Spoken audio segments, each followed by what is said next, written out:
O encontro é uma ferida.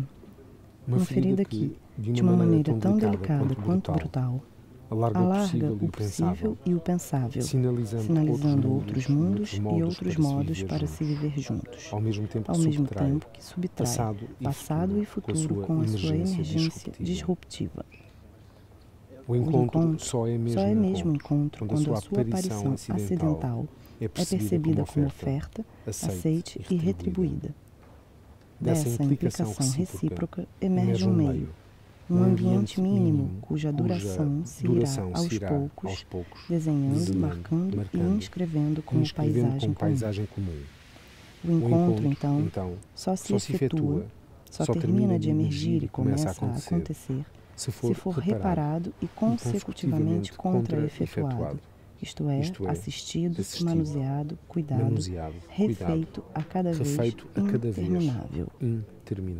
Muitos acidentes que se poderiam tornar encontro não chegam a cumprir o seu potencial porque, quando despontam, são tão precipitadamente decifrados, anexados àquilo que já sabemos e às respostas que já temos, que a nossa existência segue sem abalo na sua cinética infinita. Não os notamos como inquietação, como oportunidade para reformular perguntas, como ocasião para refundar modos de operar. Com o pressuposto de que é primeiro preciso saber para depois agir, raramente paramos para reparar no acidente. Mal ele nos apanha, tendemos a bloquear a sua manifestação ainda precária e incipiente. Recuamos com o corpo e avançamos com o olhar, que julga apenas constatar objetivamente o que lá está, ou com o ver, que parte da premissa de que há um sentido por detrás das coisas a ser interpretado subjetivamente.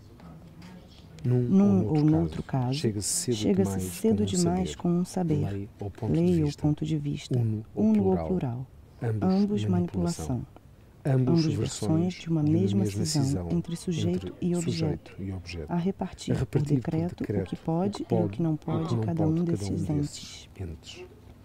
A setorizar no sujeito, de modo unilateral, toda a capacidade de agência e de produção de sentido, assim como todo o direito de legislar sobre o objeto para fins de diagnóstico, controle, classificação, pacificação do espírito, etc. Tornado objeto, o acidente é também cancelado na sua inclinação e potência de afetação, cabendo à força, numa certeza ou num achar. E assim se vai existindo, achando antes de se encontrar. E foi o que aconteceu? Distraiu-se de si? Sim, mas isso podia Continua, não para. E foi o que aconteceu? Distraiu-se de si? Reparou no que havia atraído a atenção do amigo pelo caminho, em que momentos e em que sequência. Reparou nas expressões de seu rosto. O micro dela dá um pouco caído. Não sei se... Olha, põe nesta tocar. É essa posição, eu acho. É essa roupa que vocês vão usar? Não, a minha provavelmente vai ser outra. Se conseguir surgir outra. Se calhar do lado direito. Já estava lá. Mais um nadinha mais para baixo. Não muito? Não. Só que eles estavam a pôr o microfone. Aqui parece bom. Aqui parece interessante. Aí é onde estava. Sendo esta a lógica dominante a operar no nosso cotidiano, a do desespero e não a da espera, a da urgência e não a da emergência, a da certeza e não a da confiança, um acidente só é experimentado como tal se tiver a força de uma catástrofe.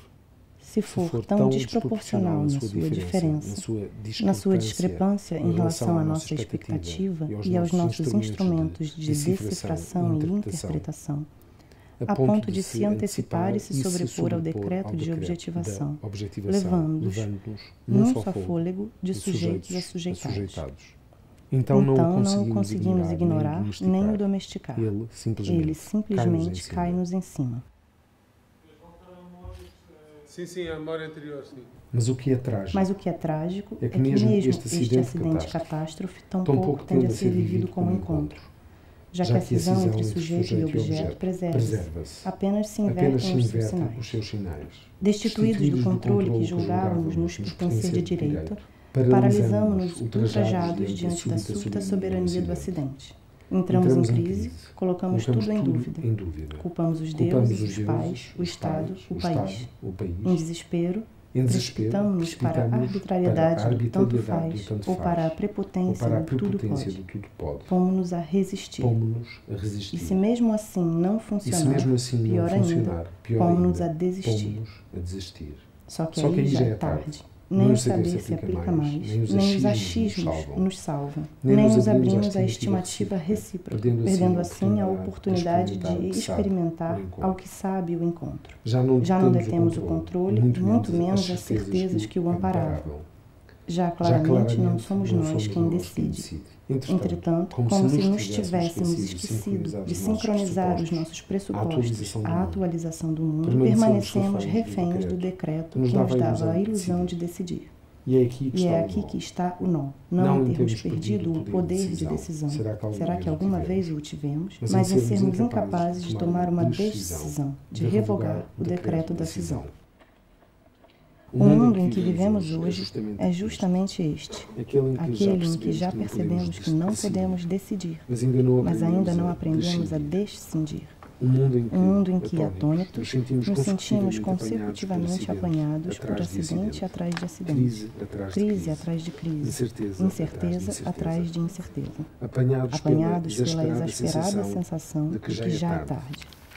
Já é tarde para insistir na ficção de que detemos o controle. Já é tarde para insistir na negação das disparidades, dos conflitos, das discordâncias, das intransigências, dos equívocos tornados lei.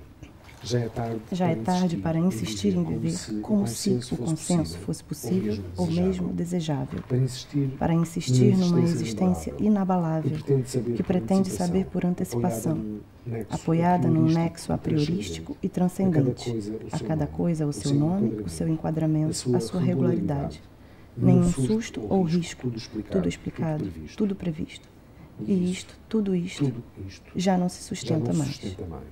Mas se já não há como prosseguir numa existência acomodada, na pacata desimplicação do tá-se bem, também já é tarde, tanto para a resistência como para a desistência. Fica cada vez mais claro que não há saída nem solução a partir dessas duas maneiras de nos desresponsabilizarmos. E talvez por isso seja este o momento justo para estancar o desespero e reparar no que há à volta. Suspender o regime da urgência, criando as condições para uma abertura desarmada e responsável à emergência.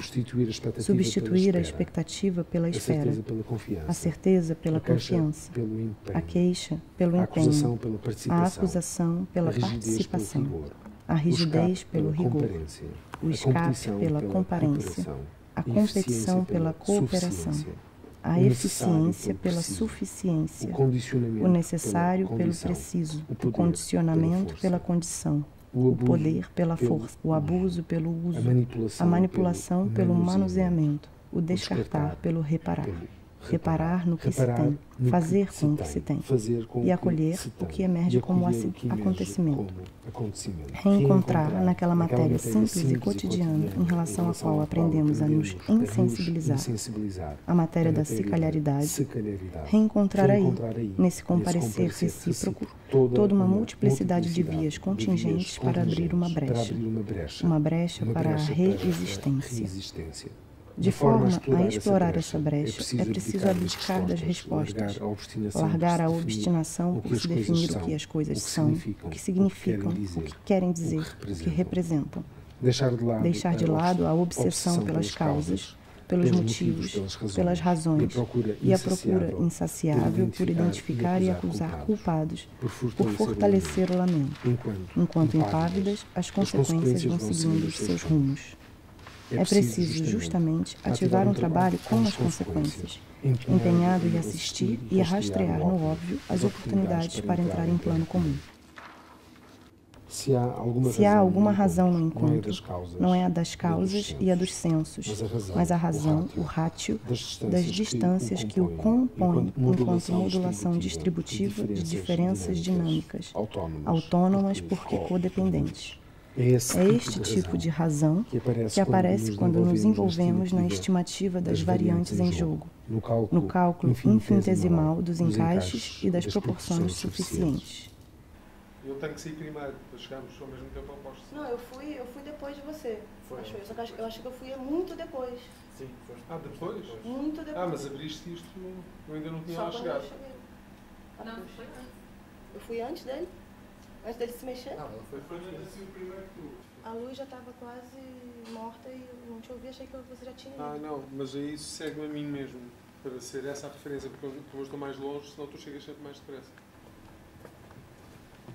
É isso, não é? Isso só pode ser feito se revogarmos os escudos protetores, seja do sujeito, seja do objeto, e se largarmos os contornos pré-definidos do eu e do outro. Isso só pode ser feito se não avançarmos de imediato com a vertigem do desvendamento ou com a tirania da espontaneidade, encontrando tempo dentro do próprio tempo das coisas. Um tempo que já lá está, entre o estímulo e a resposta, mas que desperdiçamos na velocidade com que cedemos ao medo e recaímos no hábito, nas respostas prontas ou numa reação impulsiva qualquer, apenas para saciar o desespero de não saber. Isso só pode ser feito se abrirmos mão do protagonismo, transferindo-o para esse lugar terceiro, impuro e precário, que se instala a meio caminho no cruzamento das inclinações recíprocas, o acontecimento. Se nos dermos esse tempo, esse silêncio, essa brecha, se suportarmos manter a ferida aberta, se suportarmos simplesmente parar e reparar, voltar a parar para reparar no óbvio até que ele se desobvie, então eis que o encontro se apresenta e nos convida, na sua complexidade embrulhada em simplicidade. Encontrar é ir ter com. É um entreter, que envolve desdobrar a estranheza que a súbita aparição do imprevisto nos traz. Desdobrar o que ela tem e, ao mesmo tempo, o que temos nós a lhe oferecer em retorno. Desfragmentar nas suas miudezas as quantidades de diferença inesperadamente postas em relação. Retroceder do fragmento, parte de um todo, ao fractal, todo de uma parte. Relação, encaixe situado entre possibilidades compossíveis que coincidem. Relação de relações.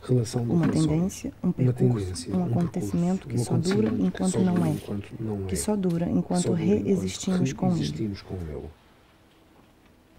Viver juntos é tão somente adiar o fim.